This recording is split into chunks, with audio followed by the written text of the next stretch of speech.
نے لکھے ہیں, ملاحظہ فرمائیں. ہم نے ڈالی سماج پر جو نظر, ہم نے ڈالی سماج پر جو نظر, لوگ بیزار آگاہی نکلے, کچھ حقیقی افیم چی دیکھے, کچھ حقیقی افیم چی دیکھے, کچھ سیاسی افیمی نکلے. واہ واہ واہ, سیاسی افیمی نکلے. ایک اور شعر ہے, عہد نو میں زندہ رہنے کی مصیبت کم نہیں, عہد نو میں زندہ رہنے کی مصیبت کم نہیں, ڈیوٹیاں ہر روز بھگتانے کا ہرگز دم نہیں, مجھ کو انکم ٹیکس والوں کا ذرا بھی غم نہیں, ٹیکس کس کے گھر سے لاؤں گا اگر انکم نہیں. اچھا, یہ قطعات ہیں, 3 میں نے لکھے ہیں. ایک پہلا اس کا عنوان انہوں نے مسافر لکھا ہے. اب یہ کتاب والوں نے کیا ہے, یہ اس پہ بھی آپ روشنی ڈالیے گا. قطع 1 نمبر 1, منزل کا نشاں ہے نہ پتہ راہ گزر کا, منزل کا نشاں ہے نہ پتہ راہ گزر کا, دل ایک مسافر ہے گزر گاہ سفر کا, باندھا تو ہے کم وقت میں سامان سفر کا, لیکن نہیں کھلتا کہ ارادہ ہے کدھر کا. واہ.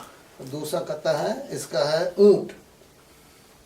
کس نے کہا کہ شہر کراچی میں آج کل, کس نے کہا کہ شہر کراچی میں آج کل کچھ بھی نہیں ہے زہر مصیبت کے گھونٹ میں, کچھ بھی نہیں ہے زہر مصیبت کے گھونٹ میں, کس چیز کی کمی ہے ہمارے دیار میں, مفلس ہیں اہل زر ہیں مہاجر ہیں اونٹ ہیں.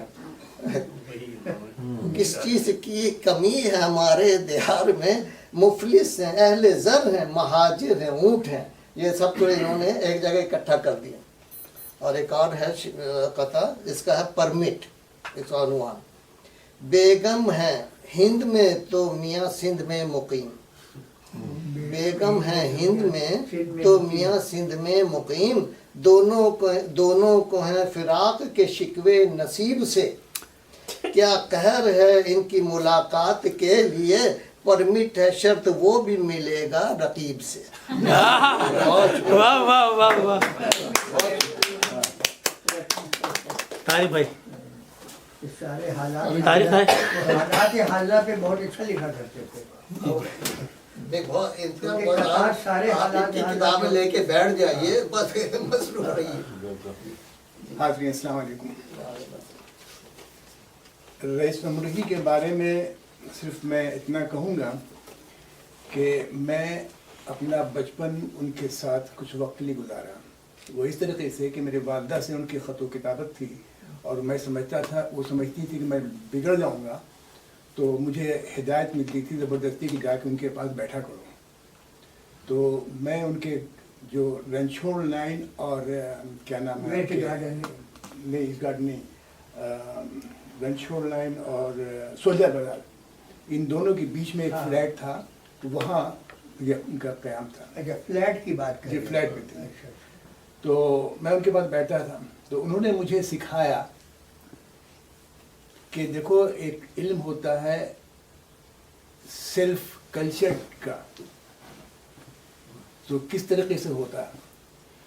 تو مختصر یہ کہ میں نے دیکھا کہ ان کے پاس جو کتابیں تھیں جس پہ وہ کام کر رہے تھے, جس پہ وہ خط و کتابت کرتے تھے, وہ عالم ارواح پہ تھا, ہپناٹزم پہ تھا, اور کیا نام ہے ان کے بھول رہا ہوں میں, روحانیت پہ تھا, اور جنات پہ تھا. اچھا, مجھے ان کی وجہ سے بیٹھنے تھوڑا شوق جو ہو گیا مجھے کہ ہم بھی کچھ سیکھیں. تو سیکھنے کے لیے مجھے انہوں نے کہا کہ ایسا کرو کہ گلاس میں آدھا گلاس پانی لو اور اس کو غور سے دیکھو. اچھا, 1 دن دیکھو, 2 دن دیکھو, 3 دن دیکھو. دیکھنے کے بعد تمہیں جو معلوم ہوگا کہ کوئی چیز اس کے اندر حرکت کر رہی ہے, یہ تمہارے دماغ کا عکس اس میں آئے گا.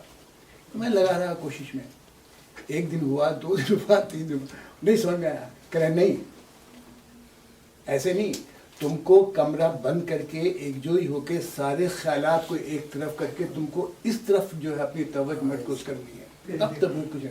تو میں نے ان سے پوچھا اس کا فائدہ کیا؟ کہنے اس کا سب سے بڑا فائدہ یہ ہے کہ تم کسی کے دماغ کو پڑھ سکتے ہو آسانی سے جو تمہارے سامنے ہوگا. تو میرا خیال بچپن تھا تو میں نے پوچھا کہ کسی لڑکی میں خیال پڑھ سکتا ہوں؟ کہنے بدتمیز، ہم تمہارے کو کچھ اسی لیے ہم سکھا رہے ہیں.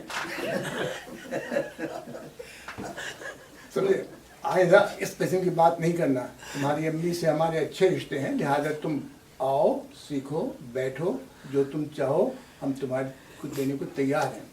تو بہرحال تو ان کے ساتھ جو تھا تو پھر انہیں مجھے کچھ چیزیں دی جو میں آپ کو بتا دوں کہ وہ ان کا وہ سوال نامہ تھا جو دیا کرتے، جو مجھے بھی دیا. جاتا ہے بچپن میں آپ کے استاد مزاج کیا تھی؟ ضدی، چڑچڑے، خاموش، نرم مزاج، شریر، کاہل، ڈرپوک، بہادر یا کیسے؟ اس زمانے میں آپ کی صحت کا کیا حال تھا؟ بچپن میں آپ کو موافق ماحول ملا یا ناموافق؟ والدین اور خاندان بزرگاں سلوک آپ کے ساتھ کیسا تھا؟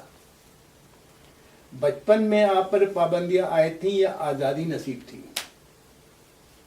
14-15 سال کی عمر تک آپ سے کوئی ایسا گناہ سرزد ہوا جس کا تصور آج بھی آپ کے لیے تکلیف دہ اور شرمناک ہو؟ کوئی خوفناک واقعہ، جرم یا ذہنی تجربہ پیش آیا ہے؟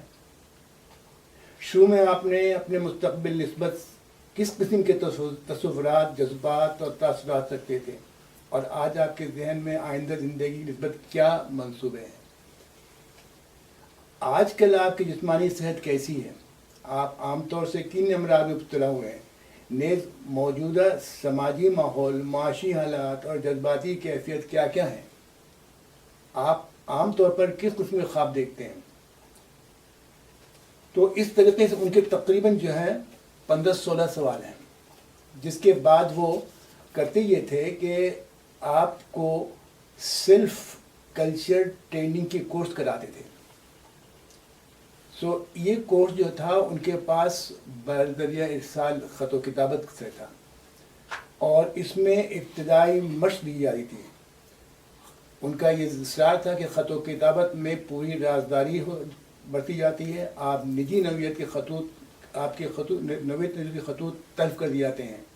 عذرائے کرم جواب حاصل کرنے کے لیے جوابی لفافہ ارسال کیا کریں اور اپنا پتہ صاف الفاظ میں لکھا کریں، اور جوابی لفافہ ڈاک کا ٹکٹ ضرور لگایا کریں.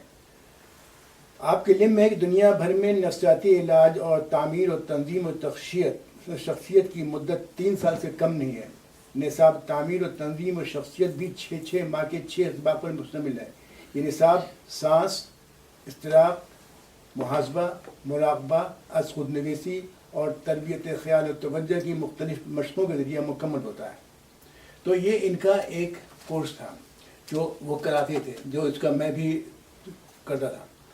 لیکن یہ جو ایک سب سے بڑی جو ان کی وجہ سے ہمیں نقصان ہوا، کیونکہ میں ان پر بہت تجربہ بھروسہ کرتا تھا. میں نے ایک خواب دیکھا اور میں نے ان کا اسے تعبیر پوچھا. خواب میں نے یہ دیکھا کہ قمر 2 ٹکڑے ہو کے پھر جڑ گیا. تو مجھے سمجھ میں نہیں آئے تو میں نے ذکر کیا. تو انہوں نے مجھ سے کہا کہ تمہارا 2 خاندان آپس میں جلد ہی مل جائے گا، بچھڑے میں مل جائیں گے. بچھڑے میں مل جائیں گے. سن کے خاموش ہو گیا. پھر ایک اور خواب دیکھا کچھ دن کے بعد، اس کا بھی ہم نے پوچھا. تو وہ خواب تھا کہ 2 تاریخ کی صبح کو ایک چاند نکلے گا. دن کو دیکھیں چاند نہیں نکلے گا، 2 تاریخ کو صبح کو ایک چاند نکلے گا. اس کی روشنی اتنی منور ہوگی کہ لوگ دن اور رات کو بھی دیکھیں گے. تو یہ دیکھ کر کے میں یہ خواب کی تعبیر پوچھی. تو انہوں نے مجھے بتایا، میرے پاس ہے لکھا ان کا کارڈ کا، کہ آپ لا حول ولا قوت الا بالعظیم کی روزانہ آپ 40 مرتبہ بعد نماز عشاء پڑھا کریں. اور میں نے پڑھنا شروع کیا. نتیجتاً انہوں نے کہا کہ ہاں بیچ میں آپ اس کو پتہ نہیں کیجیے گا، آپ چلتے رہیے گا. 15 یا 20 دن کے بعد میرے دہنے کان سے بے انتہا میل نہیں، پیپ جس کو کہتے ہیں وہ نکلنا شروع ہوا.